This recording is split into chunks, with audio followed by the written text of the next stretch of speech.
ஆரம்பிக்கிறேன். TTV, Sasikala, OPS மூவரும் என்ன நிலைப்பாட்டில் இருக்காங்க, என்ன முடிவில் இருக்காங்க? அனைத்து இந்திய அண்ணா திராவிட முன்னேற்ற கழகத்தில் ஒரு மிகப்பெரிய நெருக்கடி சிக்கல் இருக்கிறது என்பது வெளிப்படையாகவே தெரிகிறது. இதில் இப்போ இந்த மூவரின் பங்களிப்பு என்று எடுத்துக்கிட்டீங்கன்னா, முதலாவது திரு ஓபிஎஸ் அவர்கள் இந்த அனைத்து இந்திய அண்ணா திராவிட முன்னேற்ற கழகத்தில் மிக உயர்ந்த பொறுப்புகளில் வகித்தவர், கட்சியினுடைய முதன்மை ஒருங்கிணைப்பாளராக இருந்தவர், கிட்டத்தட்ட 10-12 ஆண்டுகளாக கட்சியினுடைய பொருளாளராக பயணித்தவர், 3 முறை முதலமைச்சர், 10 ஆண்டுகளுக்கு மேலாக நிதியமைச்சராக இருந்தவர்.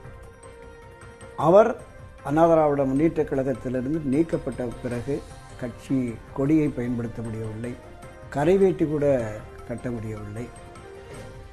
ஒருங்கிணைவோம் ஒன்றிணைப்போம் என்கிற அந்த கோஷத்தோடு தொண்டர்கள் உரிமை மீட்பு கழகம் என்ற ஒரு அமைப்பை தொடங்கி, குழு என்ற ஒரு அமைப்பை தொடங்கி அது கழகமாகவும் மாற்றினார்.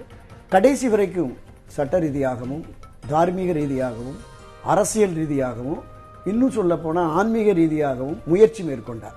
எப்படியாவது ஒருங்கிணைந்து விடலாம் என்று கருதினார். அது கடைசி வரையிலும் இலவு காத்த கிளியாகவே போய் அவருடைய எண்ணம் நிறைவேறவே இல்லை. இன்றைக்கு அனைத்து இந்திய அண்ணா திமுக அவருடைய பொதுச் செயலாளராக பயணிக்கிற திரு எடப்பாடி பழனிசாமியினுடைய அந்த பிடிவாத போக்கின் காரணமாக இந்த நிலை. அதனால் இதற்கு எதிரான ஒரு நிலைப்பாட்டை எடுக்க வேண்டிய ஒரு துரதிருஷ்டவசமான நிலையில் திரு ஓபிஎஸ் இருக்கிறார். என்ன நிலைப்பாட்டை எடுக்க போகிறார் அப்படிங்கிறது, கடந்த 1 மாத காலமாக திராவிட முன்னேற்ற கழகத்திற்கான ஒரு ஆதரவு நிலைப்பாட்டை எடுக்கிறாருங்கிற போது பல்வேறு செய்தி ஊடகங்கள், காட்சி ஊடகங்கள், வலைத்தளங்களில் அவர் திமுகவில் இணைய போகிறார் அப்படிங்கிற மாதிரி. திமுகவில் இணைய போகிறாரா அல்லது அவர் நடத்தி வருகிற இந்த தொண்டர்கள், அதிமுக தொண்டர்கள் உரிமை மீட்பு கழகத்தை திமுக கூட்டணியில் இணைத்து ஒரு கணிசமான இடங்களை பெற்று சுயேட்சையாக போட்டியிட போகிறாரா அப்படிங்கிறது தான் இன்று வரையிலும் நமக்கு விடை தெரியவில்லை. இன்று கூட அவர் திமுகவில் செல்ல போகிறாருங்கிற செய்திகள் மாலை வரைக்கும் வந்தது. அது தள்ளி போயிருக்கு, 28ஆம் தேதி அல்லது மார்ச் 1ஆம் தேதி இருக்கலாம் அப்படிங்கிற மாதிரி சொல்றாங்க. என்ன முடிவெடுத்தாலும் அது எடப்பாடிக்கு எதிரான முடிவு. மூவருமே, இவர் ஓபிஎஸ், திருமதி சசிகலா அவருமே அண்ணா திராவிட முன்னேற்ற கழகத்தில் ஒரு 30-38 ஆண்டுகளாக அந்த கட்சியின் பொதுச் செயலாளராக இருந்த, முதலமைச்சராக இருந்தாக செல்வி ஜெயலலிதாவோடு இணக்கமாக நெருக்கமாக பயணித்தவர், அவருடைய உற்ற தோழியாக உயிர் சகோதரியாக இருந்தவர். அவருக்கும் அதிமுகவுக்கு என்ன தொடர்பு என்பது உலகறிந்த உண்மை. தொடக்க காலம் முதலே அந்த கட்சியில் பயணித்து கிட்டத்தட்ட 60-70% பேர் இன்றைக்கு இருக்கிற எடப்பாடி பழனிசாமி, ஓபிஎஸ் உட்பட பலருமே, நான் சொன்ன முன்னணி தலைவர்கள் எல்லாமே அவர் தயவு இல்லாமல் எம்பியா, எம்எல்ஏ, அமைச்சர்களாக வந்திருக்க முடியாது என்பது அவர்களுடைய மனச்சாட்சிக்கே தெரியும். பல சந்தர்ப்பங்களில் அவருடைய கூட்டணி பேச்சுவார்த்தையாகட்டும், அந்த கூட்டணியை இறுதிப்படுத்துவதாகட்டும், இந்த விஷயங்கள்லாம் அவர் முன்னின்று நடத்தினார் என்பதை நான் சொல்லல.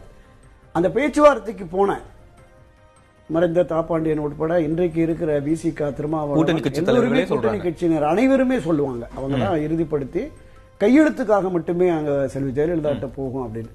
அந்த அளவுக்கு இருந்தவர் துரதிருஷ்டவசமாக முதலமைச்சர் பொறுப்பு ஏற்கக்கூடிய சூழலில் சிறைக்கு சென்றுட்டாரு.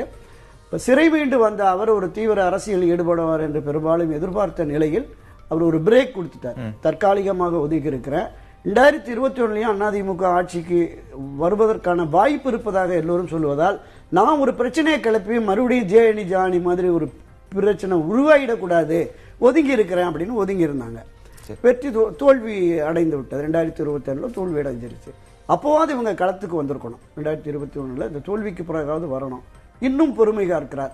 2024 நாடாளுமன்றத்தில் அந்த 53 ஆண்டுகால அதிமுக அரசியல் வரலாற்றில் இல்லாத ஒரு பெருந்தோல்வியை சந்தித்த உடனே, அந்த தோல்விக்கு பிறகு இனியும் பொறுக்க மாட்டேன், கட்சி தொடர் தோல்விகளை சந்தித்து வருகிறது, நான் நேரடி அரசியலுக்கு வரப்போகிறேன் என்று தீவிர அரசியலுக்கு வராமல் அவ்வப்போது ஆடியோல பேசுறது, வீடியோல பேசுறது, அந்த மாதிரி இருந்தாங்க. அது மாதிரி இருந்துட்டு இப்போ இனியும் பொறுத்திருப்பது சரியாக இருக்காது என்று நேரடியாக களத்தில் வந்து அரசியல் கட்சியை தொடங்கிட்டு கொடியை அறிமுகப்படுத்திட்டாரு. இந்த 1 வார காலத்துக்குள் அநேகமாக மார்ச் 3ஆம் தேதி அந்த அறிவிப்பு வரும் நான் எதிர்பார்க்கிறேன். அரசியல் கட்சியை தொடங்கி விட்டார். அவருடைய நோக்கமும் எடப்பாடி பழனிசாமியை அரசியல் பொது வாழ்விலிருந்து அப்புறப்படுத்துவது, இந்த தேர்தலில் தோல்வியடை செய்வது. இந்த 2 பேர். டிடிவி தினகரன் 9 ஆண்டுகளாக எங்களுடைய அமமுக தொடங்கப்பட்டதன் நோக்கமே துரோகி எடப்பாடி பழனிசாமியை வீழ்த்துவதற்காகத்தான். அதுதான் அவருடைய பயணம். திருச்செந்தூர்ல போய் சூரசம்ஹாரம் பண்ணிடுவோம்னு சொன்னார். எடப்பாடி பழனிசாமியை முதலமைச்சராக ஆக்குவதற்கு நான் பிரச்சாரம் செய்வதை விட தூக்கில் தொங்குவதே மேல்னாரு. ஆனால் அரசியல்ல எப்போது வேண்டுமானாலும் எது வேண்டுமானாலும் நடக்கலாம்.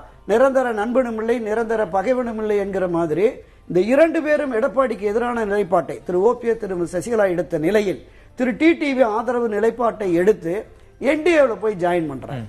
இன்றைக்கு தமிழ்நாட்டை பொறுத்தவரை என்டிஏனுடைய தலைமை பொறுப்பு திரு எடப்பாடி பழனிசாமி தான் இருக்கு. ஆனாலும் கூட என்டிஏ தான் எனக்கு சீட்டு வாங்கி தரணும், பாரதிய ஜனதா கட்சி தான் எனக்கு சீட்டு ஒதுக்கி தரணும் அப்படிங்கிற மாதிரி. என்ன காரணம்னா 2021 இவருக்கு 15 இடங்கள் 20 இடம் அமமுக கொடுங்கன்னு அமித்ஷா கேட்டார். லீலா பேலஸ் ஹோட்டல்ல ஓபிஎஸ் இபிஎஸ் வச்சு பேசுற போது முடியவே முடியாதனாரு. 15 இடங்கள் கொடுங்கனாரு. கடையில் அமித்ஷா ஒரு 10வது கொடுங்க. அங்க தென் மாவட்டங்களில் ஒரு 30-40 தொகுதிகளில் அதிமுக வெற்றியை அமமுக பாதிக்கும் ரிப்போர்ட் வருது.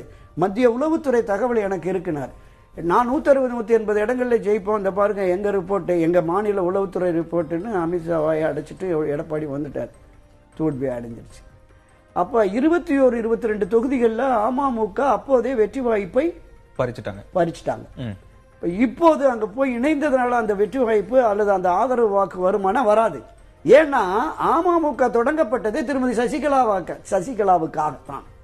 அவரை டிக்ளேர் பண்ணிருக்காரு. ஆமா, அம்மா மக்கள் முன்னேற்ற கழகங்கிறது அந்த அதிமுகவை வீட்டெடுப்பதற்கு செல்வி ஜெயலலிதா திருமதி சசிகலாவுக்கு துணையாகத்தான் அந்த அமைப்பு இருக்கிறதுன்னு அவங்க தான் பண்ணாங்க. ஆனா இப்போது அவர் மட்டுமே போயிட்டாரு. இவங்க 2 பேரும் எதிர்ப்பு நிலையில இருக்கிறாங்க. அப்ப இந்த சூழலில் திரு எடப்பாடி பழனிசாமி ஆட்சி மாற்றத்தை கொண்டு வருவதற்கு அனைத்து இந்த அதிமுகவை ஆட்சி அதிகாரத்தில் அமர்த்துவதற்குரிய வல்லமை இருக்கிறதா, ஒரு வலுவான கூட்டணியை அவரால் கட்டமைக்க முடியுமா, வெற்றி பெறக்கூடிய வாக்கு சதவீதம் அவருக்கு இருக்கிறதா என்பது மிகப்பெரிய கேள்விக்குறி என்பது என்னுடைய முதற்கட்ட பதிவு. ஓகே, இல்ல இப்ப சசிகலா தனியா கட்சி தொடங்குறாங்க. அது எடப்பாடி பழனிசாமி அவர்களுக்கு எதிராகவா இல்ல டிடிவிக்கு எதிராகவா? இல்ல அவங்க அந்த 2 விஷயம் யாரை பாதிக்கும்? 2 விஷயம் சொன்னாங்க. ஒன்று, துரோகிகளை வீழ்த்தவும், எதிரிகளை முறியடித்து அதிமுகவை ஆட்சிக்கு கொண்டு வரணுங்கிறதா. அப்ப துரோகி, ஆமா, துரோகி என்றால் எடப்பாடி பழனிசாமி எடுத்துக்கலாம். சரி, துரோகிகள் அப்படின்னு வர்ற போது இவரும் அந்த லிஸ்ட்ல வந்துட்டாரோன்னு தான் நமக்கு தெரியுது. ஏன்னா துரோக செயலில்